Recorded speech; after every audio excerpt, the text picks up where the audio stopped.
న్యూస్కి స్వాగతం. మద్రాసుకు చెందిన తిరుమల శ్రీవారి భక్తుల్లో ఒకరు 19 లక్షల విలువ కల జీపును స్వామివారికి సమర్పించారు.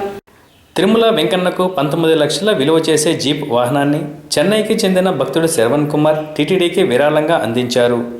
స్వామివారిని నైవేద్య విరామ సమయంలో దర్శించుకున్న శరవణ్ కుమార్ ఆలయం వెలుపల ఈ కొత్త వాహనంకు పూజలు నిర్వహించి ఆలయ డిప్యూటీ ఈవో కోదండరామారావుకు తాళాలను అందజేశారు.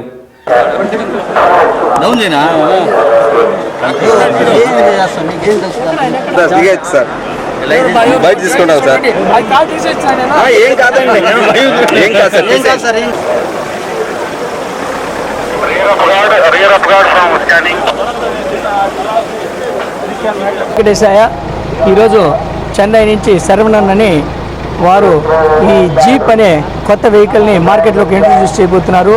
ఆ సందర్భంగా ఫస్ట్ వెహికల్ని స్వామివారికి డొనేషన్ కింద ఇచ్చారు. దాని కాస్ట్ 15 లక్షల నుంచి 20 లక్షల దాకా ఉంటుందని చెప్పారు.